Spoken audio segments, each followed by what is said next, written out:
Well, hello everybody. Welcome to Shresh classes. So, ladies and gentlemen, first of all, I hope you are doing well and you are doing your study at the culminating extent. So, after completing the two chapters with question practice of surveying engineering, we are on the stage to start the new chapter of the survey that is known to be as theodolite. देखिए one liner के according ये chapter number 5 है, but मैं इसको chapter number 3 के तौर पे करा रहा हूँ. Actually there is not any relation between traverse surveying, compass surveying, theodolite. तो कुछ ऐसा रिलेशन है नहीं खास जिससे आप लोगों को कोई प्रॉब्लम देखने को मिलेगी. थ्योरेटिकल चैप्टर है, कोई न्यूमेरिकल इस चैप्टर से होता नहीं, बट हाँ थ्योरी बहुत अच्छी रहती है. तो student actually will enjoy this chapter क्योंकि ज़्यादा पढ़ना नहीं होता. तो मैं कोशिश करूंगा एक ही सेशन में ये पूरा चैप्टर कंप्लीट करा दूं. क्वेश्चन ऑब्जेक्टिव पैटर्न के होते हैं, सब्जेक्टिव वैसा कुछ है नहीं. आप अपनी तरफ से सब्जेक्टिव करना चाहें तो सिर्फ थ्योरी है. What ever the theory I show you in this particular session regarding theodolite, that is sufficient. कुछ एक्स्ट्रा लिखवाऊंगा वन लाइनर से अलग, उससे ज्यादा थ्योरी पढ़ने की जरूरत नहीं है, बस वही आप सब्जेक्टिव के तौर पे भी याद करेंगे.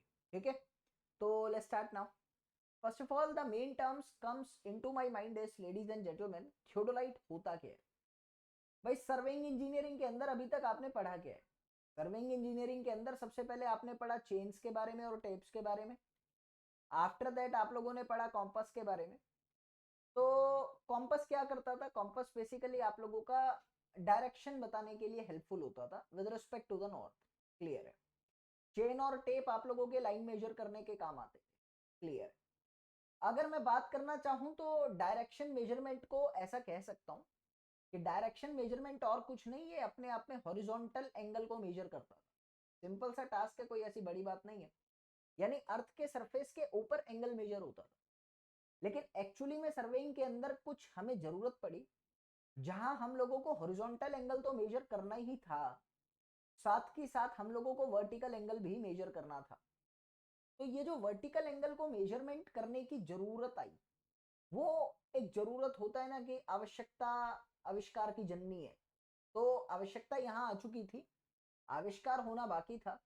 तो उसी आवश्यकता को पूरा करने के लिए डिवाइस का आविष्कार किया गया, जिस डिवाइस को बोला गया थियोडोलाइट. तो थियोडोलाइट और कुछ नहीं है. थियोडोलाइट अपने आप में एक ऐसी डिवाइस है जो हॉरिजॉन्टल और वर्टिकल एंगल्स को मेजर कर सकती है. और ये आपको पता है कि अगर आपको बेसिक ट्रिग्नोमेट्री आती है, अगर आप लोगों को बेसिक ट्रिग्नोमेट्री आती है तो आप एंगल्स की मदद से लीनियर मेजरमेंट भी पता कर सकते हैं. कैसे, मैं जरा सा इलेबोरेशन आपको देना चाहता हूँ कि इनडायरेक्टली हम काम कैसे कर सकते हैं. बहुत आसान. देखिए मान लीजिए आपके पास कोई पानी का टैंक है और वो पानी के टैंक की हाइट ये है and you are just on this platform like this. ये आप हो. आपने क्या करा, टेप की मदद से यहाँ का हॉरिजॉन्टल डिस्टेंस मेजर करा, थियोडोलाइट से यहाँ पर देखा and you are finding it is an angle theta. Can you find the height of this particular tank. आपको पता है ना टेन थीटा क्या है, वो एच अपॉन एल है. तो एच क्या होगा, that is equal to L tan theta. तो मैं यहां से लिख सकता हूं ना भाई कि आपका हाइट कितना है. इनडायरेक्टली आपने थियोडोलाइट की मदद से अपनी हाइट को भी मेजर कर लिया है. तो आई कैन डेफिनेटली से ना कि आप लोगों का थियोडोलाइट हॉरिजॉन्टल और वर्टिकल एंगल को मेजर करता है, लेकिन इनडायरेक्टली मैं उसे बहुत जगह यूज कर सकता हूं. समझ में आ गया. ठीक है, अब डेफिनेशन पे चलते हैं, फिर मैं कुछ बातें हिस्ट्री के तौर पे आपको समझा दूंगा, कोई ऐसी बड़ी बात नहीं है. सो मेरे प्यारे बच्चे, I can say theodolite is an instrument which is used for measuring horizontal and the vertical angles, which can indirectly be used for the distance, which can indirectly be used for the prolonging line. एक line को और ज्यादा extend करने में भी ये use हो सकता है. तो थियोडोलाइट के बारे में आपको एक इंफॉर्मेशन मिल गई होगी कि थियोडोलाइट क्या होता है. क्लियर है. Sometimes I can also say कि थियोडोलाइट आप लोगों का लेवलिंग करने में भी काम आता है. लिख लो, लेवलिंग करने में भी थियोडोलाइट का काम आ सकता है. मैं ये नहीं कह रहा कि यही आएगा, क्योंकि लेवलिंग इंस्ट्रूमेंट हमारे पास अलग से बन चुका है, हम उसकी बात करेंगे अलग से, लेकिन काम आता है.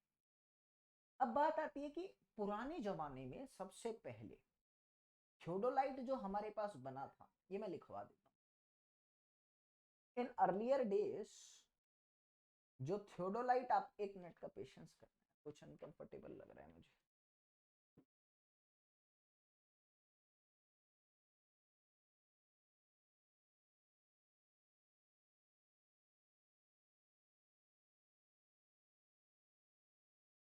इन अर्लियर डेज थियोडोलाइट में होता क्या था, theodolite were associated with the large telescope.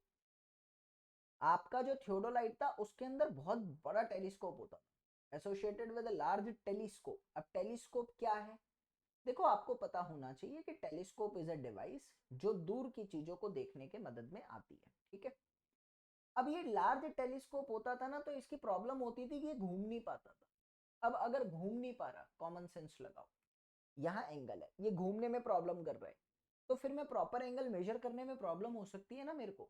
दूसरी बात है, मैं पास के डिस्टेंस नहीं मेजर कर सकता, क्योंकि अगर मेरे पास ये थियोडोलाइट बहुत बड़ा है तो मैं पास के डिस्टेंस नहीं मेजर कर सकता। फिर सिंपल सी बात है, फिर तो दूर के ही नापने पड़ेंगे, थियोडोलाइट बड़ा है। तो प्रॉब्लम आ रही थी थोड़ी बहुत कि एक तो can not rotate can not rotate about the horizontal axis, और या फिर ज्यादा अच्छा ऐसे रहेगा, can not rotate in the vertical plane. ये एक कॉमन चीज है। तो हुआ क्या, फिर थोड़े दिन बाद और ज्यादा रिसर्च हुई और ज्यादा मॉडिफिकेशन हुई, तो हमारे पास एक टेलीस्कोप आया, थियोडोलाइट आया, जिस थियोडोलाइट के अंदर आपका स्मॉल टेलीस्कोप था। अब वो स्मॉल टेलीस्कोप की सबसे बड़ी खास बात ये हो गई कि वो रोटेट कर सकता था वर्टिकल प्लेन में। टेलीस्कोप था, रोटेट इन वर्टिकल प्लेन होता था। when it can rotate in vertical plane through an angle of 180 degree, definitely I can say कि उस रोटेशन को हम लोग क्या नाम देते हैं, प्रैक्टिकली सिनेरियो है, आगे भी तुमको पता लगेगा, इसके बारे में क्वेश्चन भी आए हैं। उस रोटेशन को हम लोग नाम देते हैं ट्रांजिटिंग। और जो थियोडोलाइट आपको मिला जिसके अंदर टेलीस्कोप रोटेट हो सकता था, उस टेलीस्कोप वाले थियोडोलाइट को आप नाम देते थे transit theodolite. Are you getting this my dear student? तो ट्रांजिट थियोडोलाइट अपने आप में एक इंपॉर्टेंट टर्म है, आप लोगों को इसके बारे में पता होना चाहिए कि ट्रांजिट थियोडोलाइट क्या है। तो ट्रांजिट यहां से शब्द आया था। अब बात हुई कि बाद में ना आपके टेलीस्कोप जो आने लगे, वो टेलीस्कोप छोटे मतलब थियोडोलाइट छोटे टेलीस्कोप वाले ही आने लगे। और अब नॉर्मली जब हम थियोडोलाइट कहते हैं ना, तो उसका मतलब ही होता है कि आप ट्रांजिट थियोडोलाइट कह रहे हो।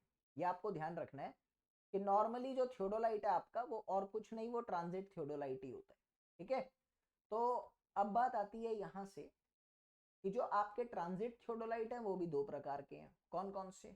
एक आपका होता है वर्नियर स्केल वाला, एक होता है वर्नियर, एक होता है ऑप्टिकल। अब वर्नियर और ऑप्टिकल का काम तो एक ही है, देखो फर्क क्या है कि एक्यूरेसी का। वर्नियर थियोडोलाइट के अंदर वर्नियर स्केल्स का यूज होता है। वर्नियर स्केल्स का मतलब होता है कि उसके अंदर जो मेजरमेंट होती है वो वर्नियर स्केल की मदद से होती है। और जो आपका ऑप्टिकल थियोडोलाइट है उसमें माइक्रोमीटर्स यूज होते हैं। वर्नियर स्केल का लीस्ट काउंट 20 सेकेंड है, माइक्रोमीटर का लीस्ट काउंट 1 सेकेंड है। लीस्ट काउंट समझते हैं ना? ओके, मैं जरा समझाता हूँ कि लीस्ट काउंट क्या होता है, ठीक है। बात आती है, मान लीजिए लेडीज एंड जेंटलमैन, आपका एक स्केल है, ये मान लीजिए आपका एक स्केल है। इस स्केल के अंदर मैंने यहां से यहां तक 1 मीटर दिया, यहां से स्टार्ट किया, यहां तक आपका 1 मीटर दिया। उस 1 मीटर के बीच में मैंने क्या करा, ऐसे ऐसे 10 लाइन खींच दी। अगर ये 1 मीटर है तो ये 10 सेगमेंट, एक सेगमेंट कितने के बराबर हुई, 10 सेंटीमीटर के बराबर हुई। आप मेरी बात को समझ रहे हैं? अगर ये पूरा 1 मीटर है तो ये 10 सेगमेंट वाला कितने के बराबर हुआ, 10 सेंटीमीटर के बराबर हुआ, क्योंकि 10 10 10 10 मिलके 100 सेंटीमीटर बनाते हैं। वही दूसरी साइड मैंने क्या किया, इतनी ही लेंथ को मैंने सिर्फ 1 मीटर से शो किया। अब ये क्या है, ये 1 सेंटीमीटर है। पहले 1 मीटर था, अब ये 1 सेंटीमीटर है, तो एक सेगमेंट कितने का हुआ?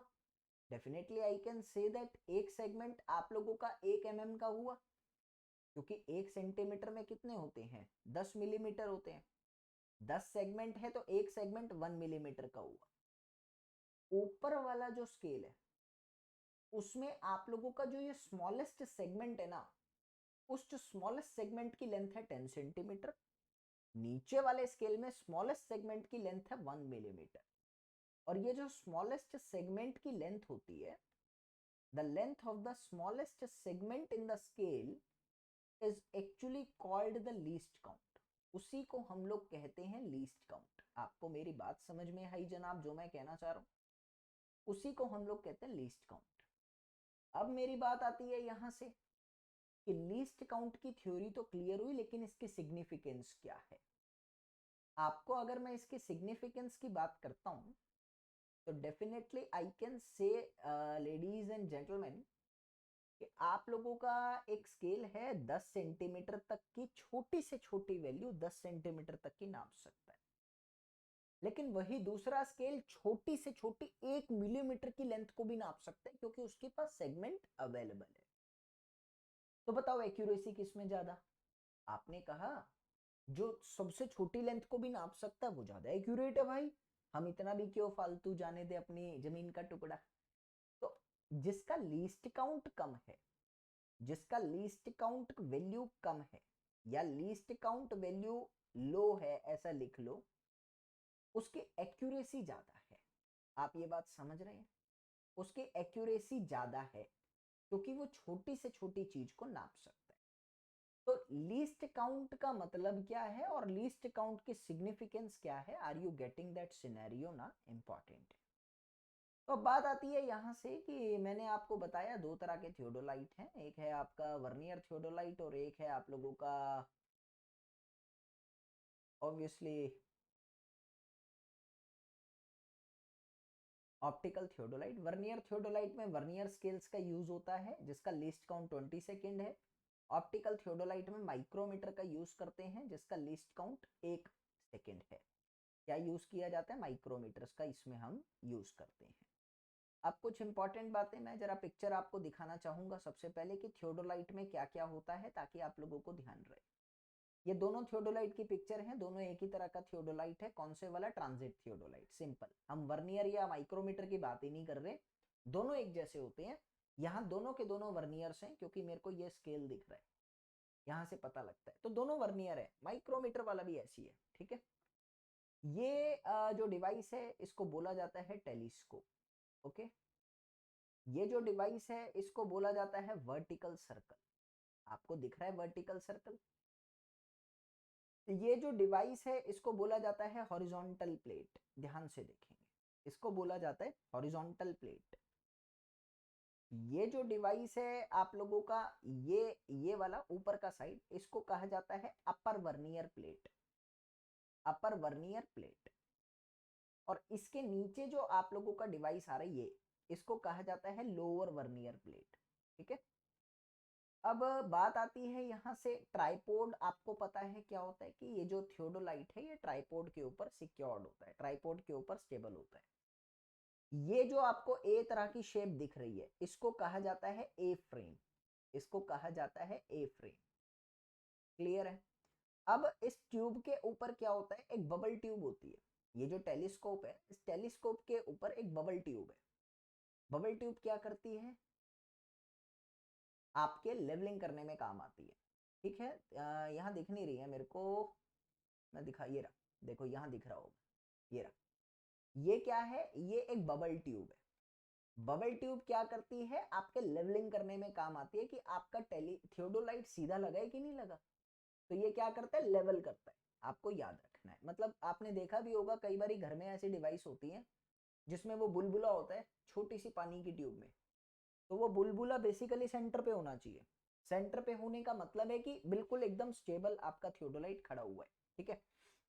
अब मेरी बात आती है यहाँ पर, कुछ इंपॉर्टेंट बातें मैं आप लोगों के साथ पहले वन लाइनर के थ्रू दिखाना चाहता हूँ ताकि आप लोग उनको रट लो और काम आएगी तुम्हारे काफी ज्यादा। कि थियोडोलाइट का जो साइज है वो लोअर ग्रेजुएटेड सर्कल के साइज से पता लगाया जाता है, लोअर प्लेट के साइज से पता लगाया जाता है। ये lower graduated circle is the lower plate, जिसका साइज 8 सेंटीमीटर से 25 सेंटीमीटर तक वेरी करता है। ये मतलब ऑब्जेक्टिव क्वेश्चन में पूछा जाता है तो इसलिए आपको याद रखें। ठीक है, कुछ ना समझ आए तो पूछ सकते हो, कोई बड़ी बात नहीं है। लोअर सर्कल को मेन स्केल प्लेट भी बोला जाता है, अपर सर्कल को वर्नियर प्लेट भी बोला जाता है। क्यों? क्योंकि लोअर सर्कल में मेन स्केल होता है। लोअर प्लेट जो मैंने आपको दिखाई ना थियोडोलाइट की, लोअर प्लेट में आपका मेन स्केल होता है, अपर प्लेट में अपर वर्नियर स्केल्स होते हैं। ठीक है। अभी बात आती है यहाँ पर, एक हॉरिजॉन्टल एक्सिस, हाँ ये मैं आपको बता देता हूँ क्या है। देखो यार यहाँ पे ना फर्क है, आपका थियोडोलाइट जो है उसका टेलीस्कोप ऐसे घूम सकता है, आप मेरे हाथ को देख रहे हैं, आपका टेलीस्कोप जो है वो ऐसे घूम सकता है और आपका थियोडोलाइट ऐसे घूम सकता है। हाँ, मतलब आप अपने थियोडोलाइट का इधर उधर भी कर सकते हैं और टेलीस्कोप को ऊपर नीचे भी कर सकते हैं। अगर मान लीजिए आपका ये टेलीस्कोप है और ये ऊपर नीचे हो रहा है तो डेफिनेटली ये हॉरिजॉन्टल एक्सिस के अबाउट हो रहा है। मतलब कोई चीज अगर ऐसे घूम रही है तो हॉरिजॉन्टल एक्सिस के अबाउट घूम रही है, कोई चीज अगर ऐसे घूम रही है तो वर्टिकल एक्सिस के अबाउट घूम रही है ना। तो ये आपको पता होना चाहिए कि वर्टिकल एक्सिस और हॉरिजॉन्टल एक्सिस क्या है, ठीक है ना, काम आएगा तुम्हारे, तुम घबराना मत फिर इससे। ठीक है, चलो बात आती है यहाँ से कि यहाँ पे लिखा है द हॉरिजॉन्टल एक्सिस को ही हम लोग एक और नाम से जानते हैं ट्रनियन एक्सिस या ट्रांसवर्स एक्सिस, और वर्टिकल एक्सिस को एजिमुथ एक्सिस के नाम से जानते हैं। नाम है और कुछ नहीं है। अब थियोडोलाइट को लेकर मैंने कई चीजें आप लोगों के साथ डिस्कस करी, मुझे उम्मीद है कि ये सब आप लोगों को समझ में आया होगा।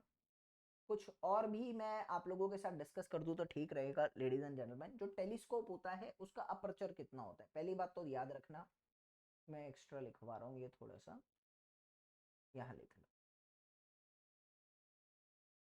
टेलीस्कोप। तो टेलीस्कोप क्या है वो सब आपको पता लग गया। दो तरह के टेलीस्कोप होते हैं, एक आपका होता है इंटरनल फोकसिंग टाइप टेलीस्कोप, एक आपका होता है external focusing type telescope. Internal focusing type telescope के अंदर लेंस होते हैं, अंदर ही अंदर फोकसिंग होती है, एक्सटर्नली में बाहर से आप घुमा के करते हैं, तो ऐसा नहीं है ये। तो इंटरनल फोकसिंग टाइप टेलीस्कोप होगा। दूसरा होगा कि इसका अपर्चर साइज कितना होता है, जो इसका लेंस होता है उसका अपर्चर साइज। क्या आप लोग जानते हैं अपर्चर क्या होता है? घुमाव। जैसे आपने देखा होगा एक लेंस है ऐसा, एक लेंस है ऐसा, एक लेंस है ऐसा, तो जितना घुमाव है उतना अपर्चर है, ऐसा करके, ठीक है। तो इसका अपर्चर साइज कितना है? 38 mm का। ये बात भी आप लोगों को याद रखनी है। आगे मैं अगर आप लोगों से टेलीस्कोप की ही बातें कहूं तो एक बात और याद रखना कि टेलीस्कोप के ऊपर जो डिस्टेंस होता है कि कितने डिस्टेंस तक वो अच्छी फोकसिंग दिखा सकता है, तो ये भी तीसरा पॉइंट भी लिख लो कि शॉर्टेस्ट फोकसिंग डिस्टेंस कितना होता है टेलीस्कोप का। शॉर्टेस्ट फोकसिंग डिस्टेंस कितने अच्छे डिस्टेंस पे मेजर कर सकता है, कम से कम मिनिमम ऑफ 3 मीटर। कितना होता है? 3 मीटर कम से कम होता है। चौथी चीज भी लिख लो कि length of the telescope tube आप लोगों की कितनी होती है। देखो वैसे कभी पूछा नहीं है, मैं आपको सच बताऊं, लेकिन फिर भी पता होना चाहिए तो ठीक रहता है। Length of the telescope tube होती है 100 से 175 mm के आसपास। लेंथ ऑफ ट्यूब, कौन से वाले? टेलीस्कोपिक ट्यूब, या डायरेक्टली टेलीस्कोप ही कर लो, 100 से 175 mm। क्लियर है? यानी 10 सेंटीमीटर से 17.5 सेंटीमीटर के बीच ये वेरी करती है।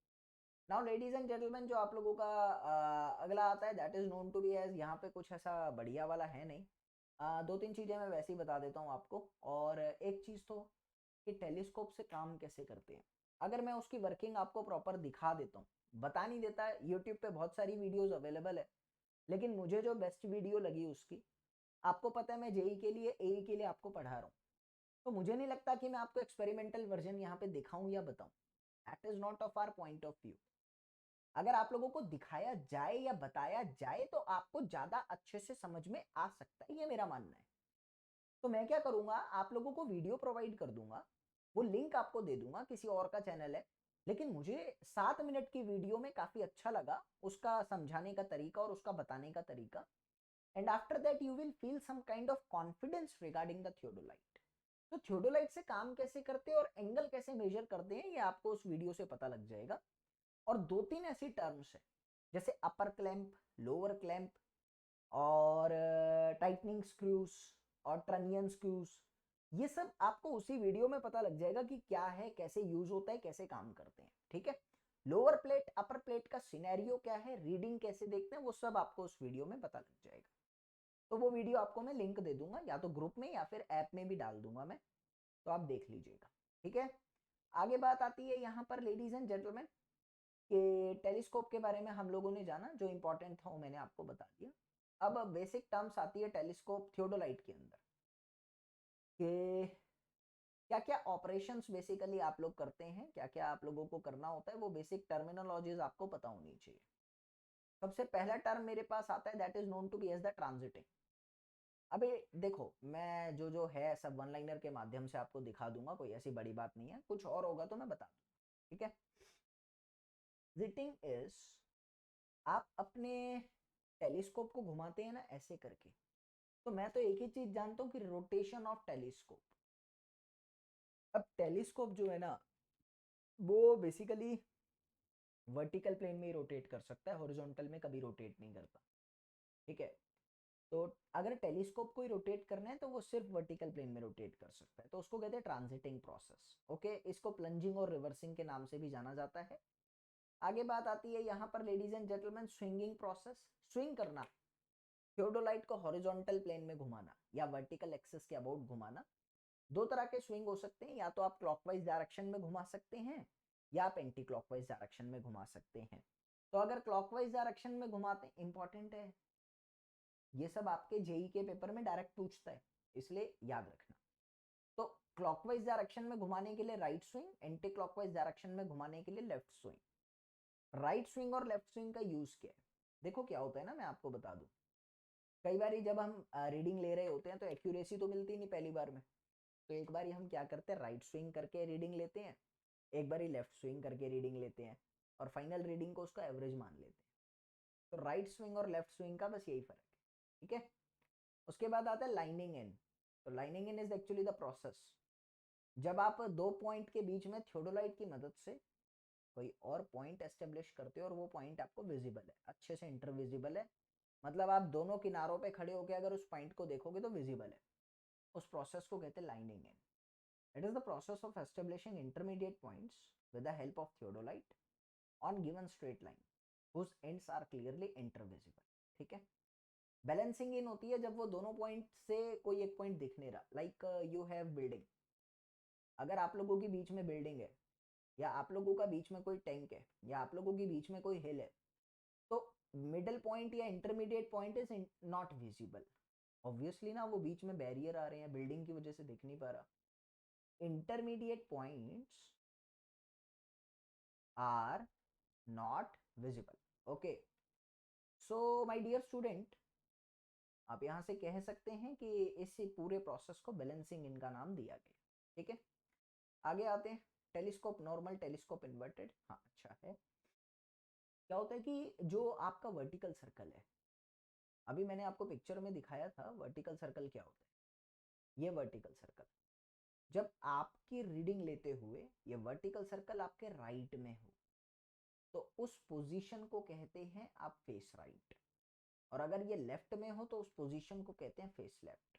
अब देखते हैं, the telescope is said to be the normal अगर वर्टिकल सर्कल मेरे लेफ्ट में हो, और अगर वर्टिकल सर्कल राइट में हो तो उसको कहते हैं telescopic inverted. Now ladies and gentleman have concentration. Telescopic converted और टेलीस्कोपिक राइट, फेस लेफ्ट और फेस राइट है और कुछ नहीं है। ये किस लिए काम आता है, सेम जो आप स्विंगिंग कर रहे थे ना, स्विंगिंग करने से ही ये टेलीस्कोप नॉर्मल और इन्वर्टेड बनता है।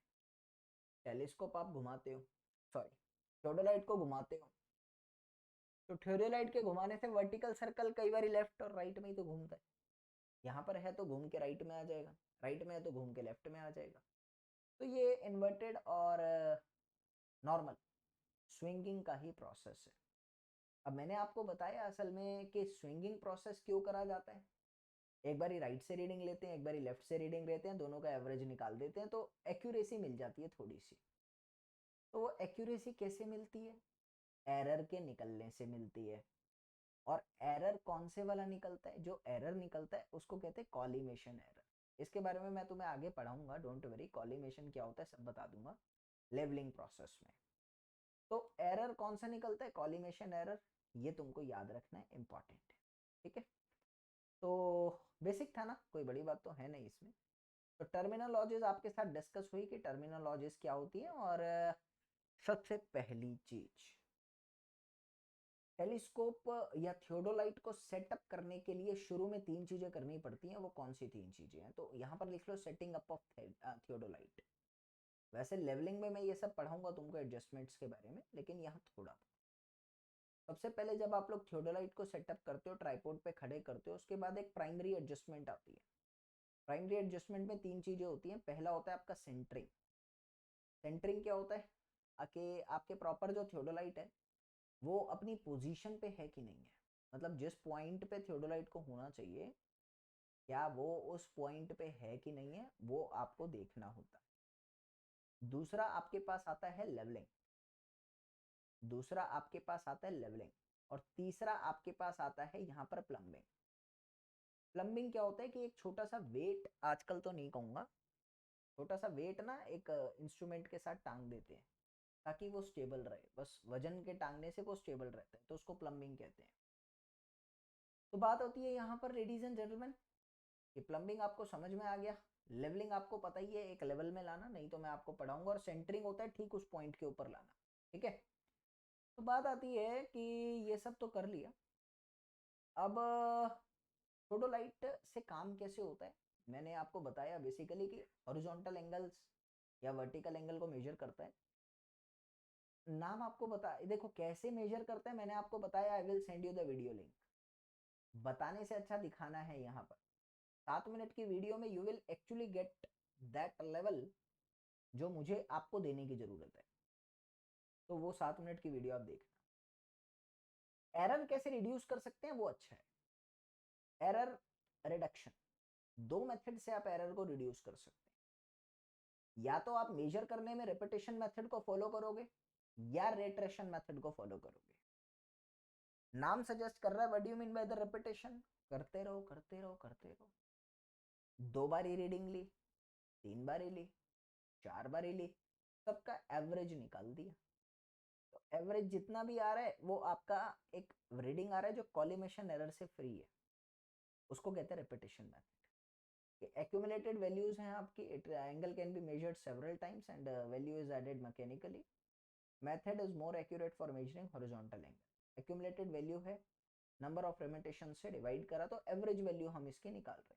समझ में आया कर क्या रहे हैं? देखिए न्यूमेरिकल नहीं है इस चैप्टर में, तो डोंट वरी, न्यूमेरिकल होंगे तो मैं करा ही देता, थ्योरी है पूरी। Reiteration method, this is actually different one. करते क्या है ना इसमें कि angle measured from the one station, एक ही स्टेशन से एंगल मेजर होता है।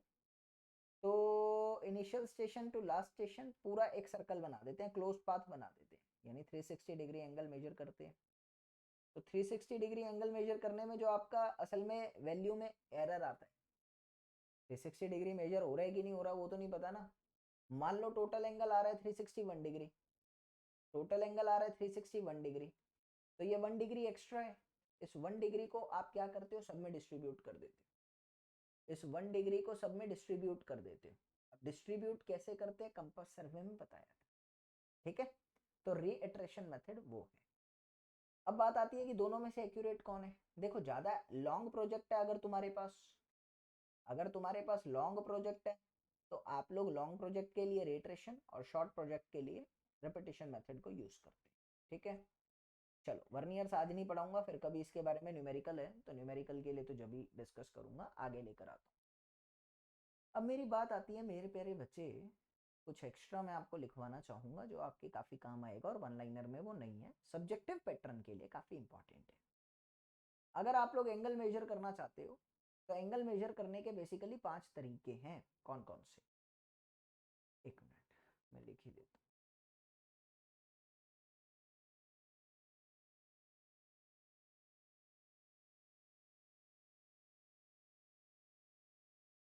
हूँ। एंगुलर मेजरमेंट के 5 मेथड है। ठीक है, एंगुलर मेजरमेंट के 5 मेथड है। कौन कौन से? एक है आप लोगों का लूज नीडल मेथड,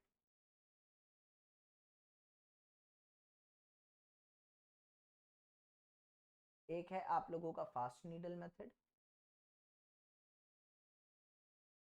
एक है आप लोगों का deflection method, angle deflection method,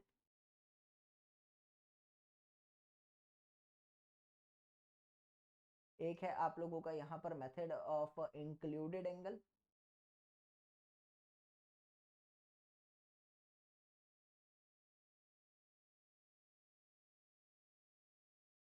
एक है आप लोगों का method of direct angle. Okay, ये 5 मेथड से आप लोग अपने हॉरिजॉन्टल एंगल को मेजर करते हैं। काम आना चाहिए, इसके बारे में क्वेश्चन कई हद तक पूछा गया है और इम्पोर्टेंट है ये।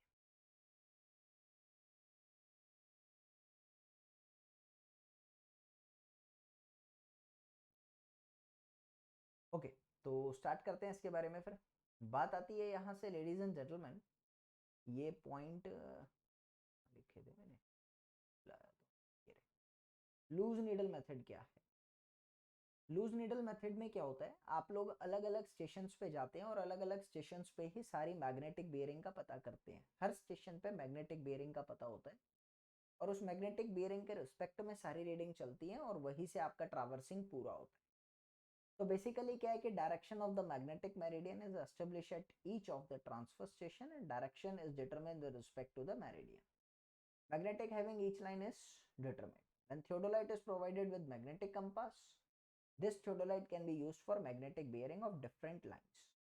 Procedure is very similar to the compass traverse जो आपने पढ़ा। वर्नियर इसमें क्या है, 20 सेकंड का होता है, आपको पता है, लेकिन कंपास का लिस्ट काउंट 5 मिनट का होता है। याद कर लेना, इंपॉर्टेंट है भाई। वर्नियर का तो 20 सेकंड का है लिस्ट काउंट, लेकिन कंपास का लिस्ट काउंट 5 सेकंड का है, 5 मिनट का है। तो वर्नियर कोई काम नहीं करता।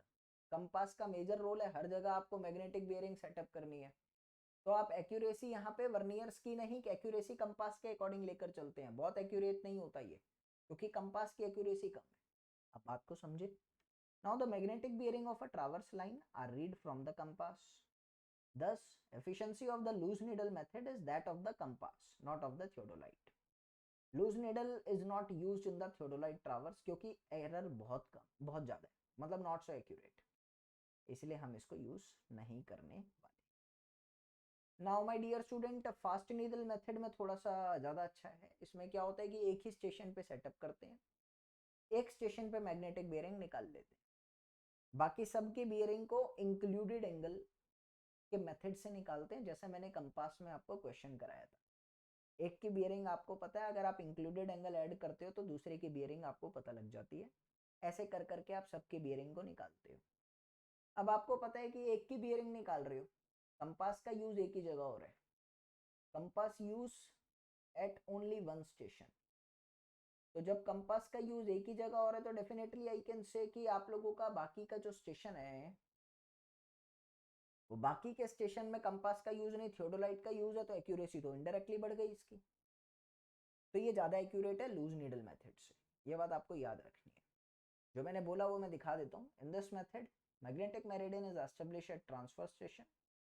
Magnetic bearing of the first line is measured directly.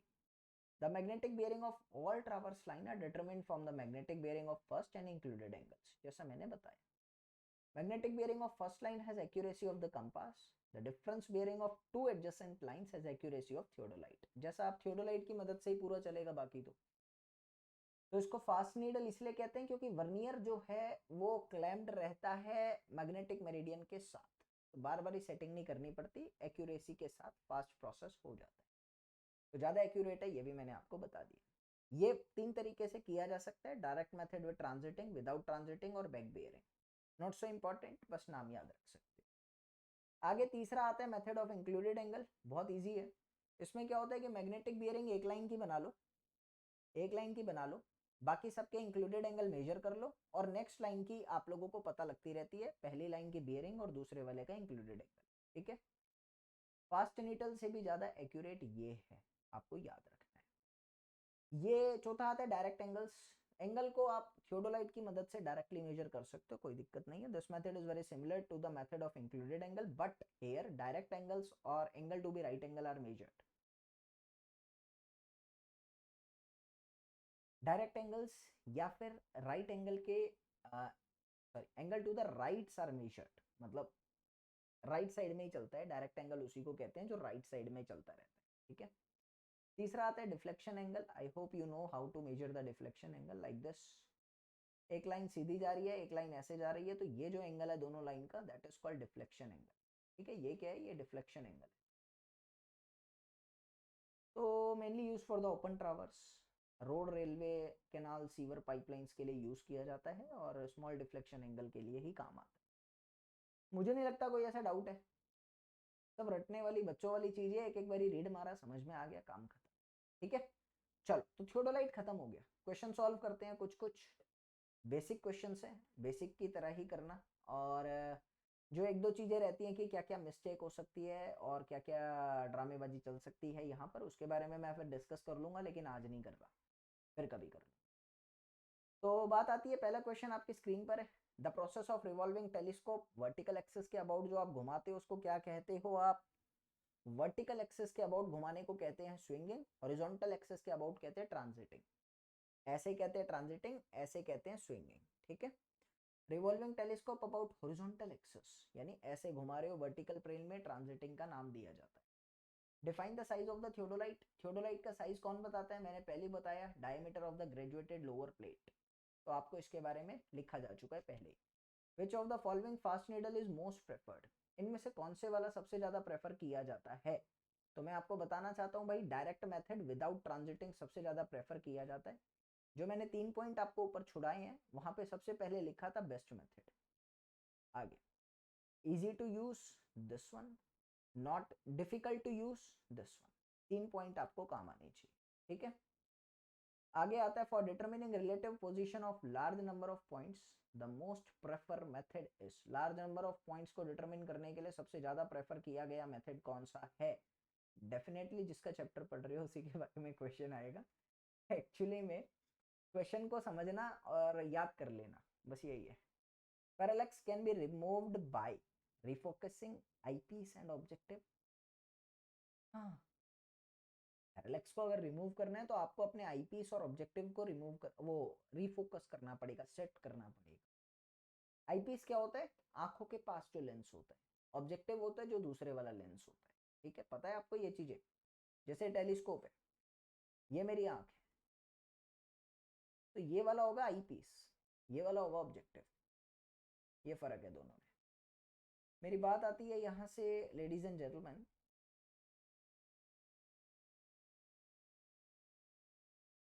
मैंने आपको पहले ही बताया था कि इंटरनल फोकसिंग टाइप है। इंटरनल फोकसिंग टाइप का मतलब क्या होता है? कि अंदर से ही फोकसिंग होगी, एक्सटर्नली नहीं करना, ठीक है। तो वो refocusing is actually the internal focusing और कुछ नहीं है। लूज नीडल मेथड में accuracy of the magnetic bearing is that of compass. Accuracy किसकी आती है? कंपास की आती है, आपको भी मैंने बताया। फास्ट नीडल में किसकी आती है? थियोडोलाइट्स की आती है, ये भी आपको पता लग चुका है। तो इसके कंपास है, इसका ये। ट्रू फॉर द एक्यूरेसी, जैसा कि आपको पता है सबसे ज़्यादा एक्यूरेट तो इनमें से मेथड ऑफ इंक्लूडेड एंगल है, देन फास्ट है, देन स्लो है। तो ये तो मैं आपको बता चुका, स्लो मतलब लूज नीडल, ये तो आपको पता लग चुका है। तो कह रहा है कि true as for the accuracy is concern, method of included angle सबसे ज़्यादा फास्ट है देन लूज है, ये आपको पता ही है, मैंने अभी थोड़ी देर पहले थ्योरी पढ़ाई है। सीवर लाइंस के लिए कौन यूज होगा? डिफ्लेक्शन एंगल वाला। सारी थ्योरी आपने पढ़ चुकी है। All the questions is being successfully done by you and I hope so theodolite का चैप्टर समझ आ गया। कोई भी डाउट आता है तो आप ग्रुप में मेरे से पूछ सकते हैं या आप मैसेज कर सकते हैं ऐप में। I will always there to help you. Okay, so thank you for continuously watching me. 40 minute में चैप्टर पूरा हुआ, बहुत है। खुद से प्रैक्टिस करना, जेई का हर question I am damn sure you can do it by your own. Okay, वो वीडियो जरूर देख लेना, एक कॉन्फिडेंस आएगा वो देखने के बाद। नहीं देखोगे तो नुकसान नहीं होगा, बस यही है कि जो देखना चाहिए वो देख लो तो ज़्यादा फायदा हो जाता है। ठीक है, अभी चलता हूँ, बाय।